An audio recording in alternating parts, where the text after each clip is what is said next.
ایک نصرانی آقا کریم صلی اللہ علیہ وآلہ وسلم کی خدمت اقدس میں آیا اور آپ کا اچھا اخلاق اور آپ کا اچھا رویہ دیکھا تو کلمہ پڑھا اور مسلمان ہو گیا۔ حدیث مبارکہ میں آتا ہے، حضرت بلال حبشی رضی اللہ تعالیٰ عنہ حدیث مبارکہ کے راوی ہیں۔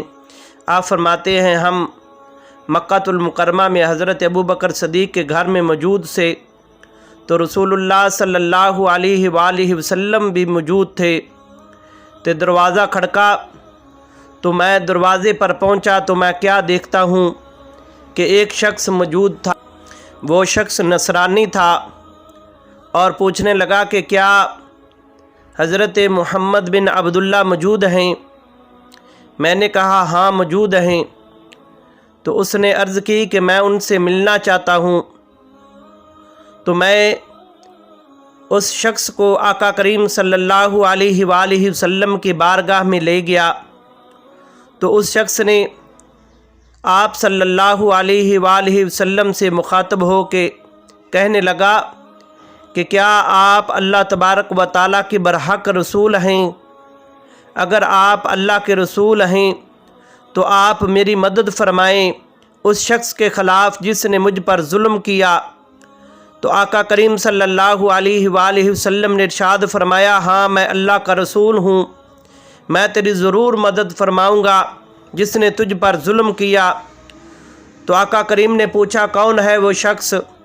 وہ نصرانی کہنے لگا کہ اس کا نام ابو جیل بن ہشام ہے، وہ میرا سارا مال ہڑپ کر گیا، اس نے میرا سارا مال لے لیا ہے اور اب وہ مجھے واپس نہیں کرتا۔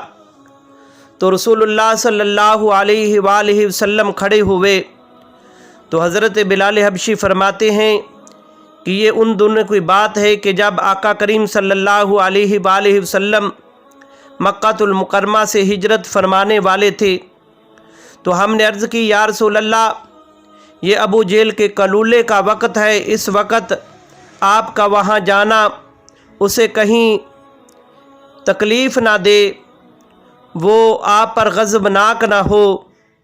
تو آقا کریم صلی اللہ علیہ وآلہ وسلم اس نصرانی کو نال لیا اور ہم بھی ساتھ تھے آقا کریم کے۔ تو ابو جیل کے دروازے پر پہنچے، آقا کریم بڑے غصے کی حالت میں تھے۔ جب دروازہ کھٹکھٹایا تو ابو جیل باہر نکلا تو اچانک آقا کریم صلی اللہ علیہ وآلہ وسلم کو دیکھا تو کہنے لگا کہ آپ تشریف کیوں لائے؟ مجھے پیغام بھیج دیا ہوتا، میں آپ کی خدمت اقدس میں حاضر ہو جاتا۔ تو آقا کریم صلی اللہ علیہ وآلہ وسلم نے ارشاد فرمایا کیا تو نے اس نصرانی کا مال لیا ہے؟ اگر مال لیا ہے تو فوراً واپس کر دو۔ تو ابو جہل کہنے لگا کہ کیا آپ اس چھوٹے سے کام کے لیے تشریف لائے؟ اگر آپ کسی شخص کے ہاتھ میں پیغام بھیج دیا ہوتا تو میں تب بھی اس کا مال واپس کر دیتا۔ تو رسول اللہ صلی اللہ علیہ وآلہ وسلم نے ارشاد فرمایا کہ بات کو طول مت دو، جلدی سے اس نصرانی کا مال واپس کرو۔ تو ابو جہل نے اپنے غلام سے کہا کہ اس نصرانی کا جتنا مال ہے جلدی واپس کر دو۔ جب اسے مال واپس مل گیا تو آقا کریم صلی اللہ علیہ وآلہ وسلم نے پوچھا کیا تیرا سارا مال تجھے مل گیا ہے؟ وہ کہنے لگا کہ یا رسول اللہ ایک ٹوکری باقی ہے جو کھجور کے پتوں سے بنی ہوئی ہے۔ تو آقا کریم نے فرمایا ابو جہل سے کہ جاؤ وہ بھی جلدی لے کے آؤ۔ وہ اپنا سارا گھر تلاش کرتا ہے لیکن وہ ٹوکری نہیں ملی، پھر اسے اس سے بہتر ٹوکری دینی پڑی۔ جب اس نے ٹوکری دے دی تو آقا کریم صلی اللہ علیہ وآلہ وسلم نے اس نصرانی سے فرمایا کہ یہ اپنی ٹوکری لو۔ تو ابو جہل کی بیوی اس سے کہنے لگی کہ میں دیکھ رہی ہوں کہ انتہائی ذلت اور عاجزی کے ساتھ ابو طالب کے یتیم کے ساتھ تو پیش آیا۔